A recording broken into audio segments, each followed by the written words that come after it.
First contact deception. The vast observation platform of the Galactic Confederation's science vessel, Meticulous Inquiry, hung silently in high Earth orbit, cloaked by technology that bent light and deflected sensors. Senior xenobiologist Nell adjusted her ocular implants, zooming in on the blue-green planet below. For nearly 3 centuries, the Confederation had maintained this observation post, cataloging and analyzing the dominant species of Sol-3. Another report to file. Nell sighed, her 4 slender fingers tapping commands into the holographic interface. Subject species continues to squabble over resources while making minimal technological progress. Her assistant, Junior Observer Valkov, joined her at the viewport. I've been reviewing their entertainment broadcasts. Fascinating material. The young scientist's scale-flecked skin shimmed with excitement. They imagine the most extraordinary things. Faster than light travel, energy weapons, communication with other worlds. Yet they can barely reach their own satellite. Primitive imagination. Nell agreed dismissively. It's a common trait among pre-spacefaring species. They dream of what they cannot achieve. The Confederation's Xenosociology Division calls it compensatory fantasy. The less capable the species, the more grandiose their fictional exploits. Valkov's inner eyelids flickered in amusement. They're particularly fixated on concepts of heroism and impossible feats. Their mythology is filled with beings who possess strength beyond physical limitations, who overcome insurmountable odds. Precisely why the Confederation classified them as a Category 3 observation subject. Nell replied. Species with strong mythological frameworks, but limited practical application typically require millennia to develop meaningful spacefaring capability. The Evaluation Council doesn't expect humans to achieve even rudimentary interstellar travel for at least another 500 years. She finalized her report with a series of rapid gestures. Recommendation: maintain current observation protocols. Subject species poses no risk of unexpected advancement. The Meticulous Inquiry departed Earth orbit the following cycle, leaving behind only automated monitoring satellites to track humanity's slow, predictable progression.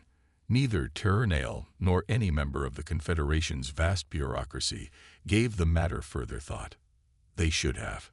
73 years later, First Minister Orcs of the Galactic Confederation stood frozen in shock as the holographic display in the Grand Council chamber showed images that defied all probability. 17 vessels of unknown design had appeared at the edge of Confederation space, their hulls gleaming with a metallic sheen that suggested technology far beyond what should have been possible. "This is impossible," he whispered, his ceremonial robes suddenly feeling too tight around his neck ridges. Where did they come from? High Admiral Zex Terrell, commander of the Confederation's defense forces, manipulated the display controls. Initial scans suggest they originated from the Sol system. Yes, Minister, Earth. They've somehow achieved not only spaceflight, but functional faster-than-light travel. Our border outpost is attempting communication now. The chamber fell silent as the communication feed activated. The being that appeared on screen was unmistakably human, a female with dark skin and close-cropped hair, wearing what appeared to be a formal uniform. "Greetings from Earth," the human said in flawless Confederation standard, shocking the assembled council members further. "I am Admiral Maya Chen of the United Earth Fleet. We come seeking peaceful contact with the Galactic Confederation." Velkorek struggled to maintain his composure. "This is unexpected. Our records indicate your species is pre-spacefaring, with limited technological capability." The human's expression remained neutral, but her eyes conveyed something the minister couldn't quite interpret. "Your records are outdated, Minister. Earth has been spacefaring for some time. We've been aware of your observation posts for decades." "Impossible," blurted Science Minister Nell, the same xenobiologist who had filed that fateful, flawed report years earlier. "Our cloaking technology was effective initially," Admiral Chen acknowledged with a slight nod, "but not infallible. We captured one of your automated probes 40 years ago. Reverse engineering its technology provided us with certain insights. The implications struck the Council like a physical blow. Humans had not only detected their observers, but had captured and understood Confederation technology that should have been centuries beyond their comprehension. Admiral Zex Terrell leaned toward the First Minister, speaking in a hushed tone. "Their ships, Minister. They're armed. Sensors detect energy signatures consistent with weapons systems, though unlike any design in our database." Velcorex forced himself to remain diplomatic. "Admiral Chen, we welcome peaceful contact. Perhaps a delegation from your fleet would join us aboard our station to discuss formal relations." "Gladly," Chen replied. "I'll lead the delegation personally." The transmission ended, leaving the Council in stunned silence. "How is this possible?" demanded Velcorex, turning to the Science Minister. "Your division assured us humans were centuries away from achieving space travel, let alone FTL capability." Turnell's scales had paled to a sickly gray. All indicators suggested they were following the standard development pattern for technological species. Their progress should have been linear, predictable. Clearly, the First Minister replied coldly, it was not. 6 hours later, Admiral Chen led a small delegation of humans through the ornate halls of Confederation Station Harmonious Exchange. The 5 humans moved with a confidence that unnerved the station's security personnel. They weren't wide-eyed or overwhelmed by alien technology and beings. They assessed everything with the practiced eyes of equals, not supplicants. In the diplomatic reception chamber, First Minister Velcorex awaited with the High Council. The minister noted with concern that the humans had somehow managed to create perfect replicas of Confederation formalware, with subtle modifications that suggested they understood not just the form, but the cultural significance of various emblems and patterns. "Welcome to Confederation space," Velcorex began the formal greeting. "We are surprised by your arrival, but open to peaceful dialogue." Admiral Chen bowed slightly. "We appreciate your welcome, Minister. Earth has long prepared for this moment." "How?" The question burst from Science Minister Turnell before protocol could restrain her. "How did you advance so quickly? Our most sophisticated models predicted centuries of development before you achieved this level of technology." The Admiral smiled, though the expression didn't reach her eyes. "Perhaps your models failed to account for human determination. Or perhaps," she paused deliberately, "you underestimated us because of our stories." "Your stories?" Velcorex was puzzled. "Your observation teams devoted considerable attention to our mythology, our fiction," explained Dr. Eli Kaplan, the delegation's chief scientist. "You deemed our tales of heroes and impossible feats to be evidence of our primitive nature. Compensatory fantasy, I believe your reports called it." The Confederation representatives shifted uncomfortably. The humans had clearly accessed classified observation data. "What you fail to understand," continued Admiral Chen, "is that our stories aren't merely compensation for limitations. They're blueprints for overcoming them." "Impossible," muttered Turnall. "With respect, Minister, we've found that word has limited application when humans set their minds to something," Chen replied. "Your observers watched us tell stories about traveling faster than light. They never considered we might be working to make those stories reality." Velcorex studied the human delegation with new wariness. "Admiral, what exactly does Earth want from the Confederation?" "Recognition, trade, cultural exchange, the same things any civilization seeks when meeting others." Her expression hardened slightly. "And assurance that we won't be contained." The word hung in the air like a threat. Velcorex maintained his diplomatic smile, though his mind raced. The humans somehow knew about the containment protocols, the Confederation's standard procedure for dealing with unexpected technological leaps in developing species. Such rapid advancement often led to instability, aggression, and in worst cases, the self-destruction of the species in question. The protocols were designed to slow and guide such development through subtle intervention. I'm not familiar with the term. The First Minister lied smoothly. Admiral Chen's gaze was unwavering. Minister, we've had access to Confederation data for decades. We know about the containment protocols. We know they've been deployed against 17 other species, and we know the Tactical Assessment Division is already calculating how to apply them to Earth. The silence that followed was deafening. Let me be clear, Admiral Chen continued, her voice calm but resolute. Any attempt to contain Earth will be met with resistance. We come in peace, but we will not be restricted. The First Minister felt a chill run down his spine ridges. In all his cycles of diplomatic service, he had never encountered a species that so quickly upended the natural order of first contact. Humans should have been awed, grateful for acceptance into the galactic community. Instead, they arrived as equals, making demands and issuing warnings. No such action has been authorized, he said carefully. Good, Chen replied with a smile that suggested she didn't entirely believe him. Then we can proceed with establishing formal diplomatic relations. As the meeting continued with discussions of trade possibilities and cultural exchange, High Admiral Zex Terrell quietly slipped from the chamber. Once in the secure communication room, he activated a priority channel to Confederation Command. Delay Containment Initiative Alpha, he ordered tersely. The humans are more aware than we anticipated. We'll need a more subtle approach. The humans had surprised the Confederation once. Zex Terrell was determined they wouldn't do so again. The galaxy had an order, a hierarchy that had maintained peace for millennia. Upstart species needed to learn their place, especially those who developed too quickly for their own good. The Admiral had no way of knowing that his transmission was being monitored by systems aboard the human vessels, systems that shouldn't have been capable of penetrating Confederation encryption. But then, humanity had already proven exceptionally good at achieving the impossible. The proving ground. 6 months after Earth's shocking arrival on the galactic stage, the human settlement on Proxima Centauri, named New Horizon by its 15,000 colonists, was thriving. The colony represented humanity's first foothold beyond the solar system, a bold statement of Earth's intentions to become a significant presence among the stars.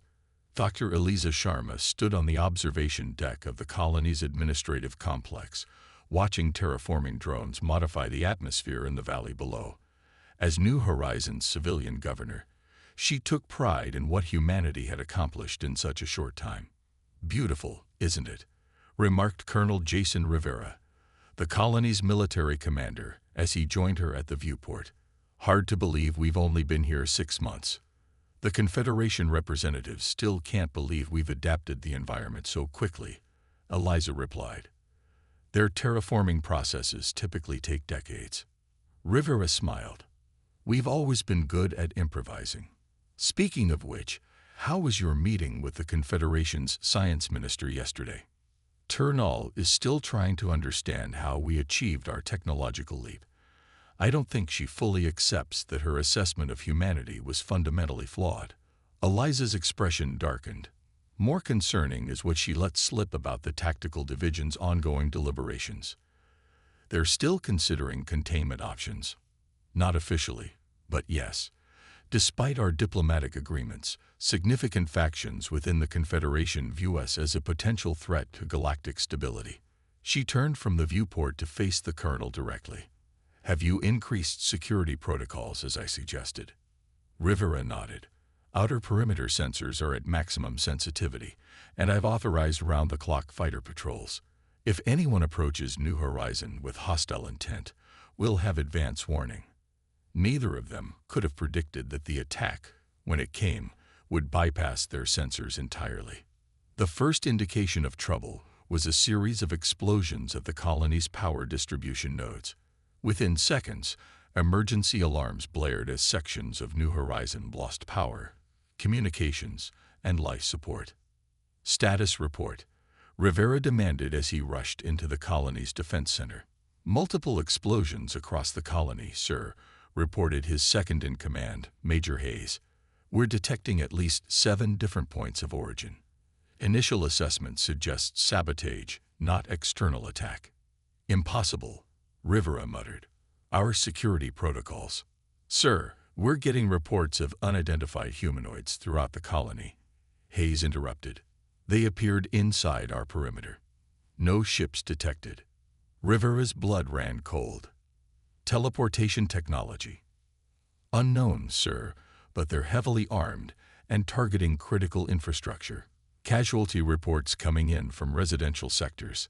Initiate defense protocol kills, Rivera ordered. Get me a direct line to Earth Command, Priority Alpha. As the colony's defensive systems activated, Rivera studied the tactical display with growing concern. The attackers were methodical, targeting systems in a sequence that suggested intimate knowledge of the colony's layout. Worse, they appeared to be using technology that allowed them to phase through solid matter, rendering physical barriers useless. Sir, Hayes said quietly, these tactics match the classified files we recovered about the Confederation's tactical intervention corps. Rivera's jaw tightened. The same unit deployed for containment operations. Yes, sir. The colonel made a quick decision. Evacuate all civilians to the subterranean shelters. Activate all defense drones with phase shift countermeasures. Sir, those countermeasures are experimental. We can't be certain. They're all we've got, Major. Deploy them now. Throughout the colony, the situation deteriorated rapidly. The mysterious attackers, lithe, gray-skinned humanoids with specialized combat gear, moved with precision and ruthless efficiency. Colonial security forces fought bravely, but were outmatched by the intruders' advanced weaponry and ability to appear and disappear at will. In the main plaza, a group of colonists found themselves cornered as three attackers advanced. The civilians braced for the worst when a high-pitched whine filled the air. Two spherical drones dropped from above, emitting a pulsating energy field. The attackers suddenly staggered, their phasing technology disrupted. Before they could recover, a squad of colonial security forces opened fire. For the first time since the attack began, the invaders fell. Similar scenes play out across New Horizon as the experimental countermeasures were deployed. The tide began to turn, but the damage was extensive. Hundreds of colonists were dead or injured, and critical infrastructure lay in ruins. In orbit above the planet, 6 vessels of unfamiliar design decloaked, revealing their presence for the first time. Their hulls bore no markings, no identification of any kind. Sir, unidentified ships in orbit, Hayes reported. They're charging weapons systems. Rivera's expression hardened. So the Confederation decided to contain us after all. Aboard the United Earth Defense Force flagship Defiance, Admiral Chen received New Horizons' distress call. Without hesitation, she ordered her fleet of 23 ships to make emergency FTL jumps to Proxima Centauri. Time to arrival, she demanded. 17 minutes at maximum burn. Admiral, her navigation officer reported. Make it 12, Chen ordered, and alert all ships, weapons free upon arrival. As the Earth fleet prepared for battle, Chen opened a secure channel to the Defiance's Special Projects Bay. Dr. Kaplan, is the Prometheus system operational? The scientist's face appeared on her display, his expression grim. It's ready, Admiral, but untested in actual combat conditions. The energy requirements alone could overload our systems. We're out of options, Doctor. The Confederation has made its move. Her voice was steel. Prepare the system for deployment. In the vast darkness of space, near Proxima Centauri, reality itself seemed to ripple as the Earth fleet emerged from FTL travel. The ships immediately formed a battle formation that no Confederation tactical simulator could have predicted, a constantly shifting, asymmetric pattern that defied standard engagement protocols. Aboard the lead attack vessel of the unidentified fleet, Commander Zexval, son of High Admiral Zexteril, observed the human ships with contempt. As expected, they responded to the distress call. He noted to his second-in-command, "Begin attack pattern Sigma. Target their propulsion systems first." "Sir," His tactical officer interrupted. The human vessels. They're not deploying as anticipated. Our targeting solutions are invalid. Zexval studied the display with growing concern. The human fleet was moving in ways that should have been impossible, executing turns and acceleration patterns that defied the laws of physics as understood by Confederation science. Impossible, he muttered, unconsciously echoing the word that had become all too common when dealing with humans. Aboard the Defiance, Admiral Chen watched as the enemy vessels struggled to adapt to her fleet's unconventional tactics. Status of the Prometheus system. Energy matrix at 90%. Admiral, reported Dr. Kaplan from the Special Projects Bay. We can deploy on your command. Chen nodded grimly. Target the enemy flagship. All other vessels, engage according to Odysseus Protocol. Throughout the Earth fleet, sophisticated systems activated technologies that had been developed in secret, inspired by humanity's ancient myths and impossible stories. Ships phased in and out of conventional space, appearing to be in multiple locations simultaneously. Energy shields absorbed enemy fire and redirected it back at the attackers. Weapon systems fired projectiles that tracked targets through dimensional shifts. Commander Zexval watched in growing horror as his carefully planned containment operation collapsed into chaos. This cannot be happening, he hissed as another of his ships reported critical systems failure. Their technology, it defies categorization. Sir, his tactical officer reported, voice quavering. The human flagship is generating some kind of energy matrix, unlike anything in our database. Power readings are off the scale. On the Defiance, Admiral Chen gave the final command. Activate Prometheus. The human flagship's hull began to glow with an eerie blue light that rapidly intensified to blinding white. Energy cascaded from emitter arrays along its length, coalescing into a coherent beam that shot toward the enemy flagship. When it struck, the beam didn't damage the vessel in any conventional sense. Instead, it enveloped it in a shimmering field. Aboard his ship, Commander Zexval watched in confusion as his systems began to shut down one by one. Not from damage, but from something more fundamental, as if the underlying principles that allowed his technology to function were being selectively negated. What is happening? He demanded as darkness swept through his command center, emergency systems failing to activate. The answer came from an unexpected source. His communication system briefly crackled to life with a transmission from the human flagship. This is Admiral Chen of the United Earth Defense Force. Your technology has been temporarily neutralized by our Prometheus system. Your ships are now powerless.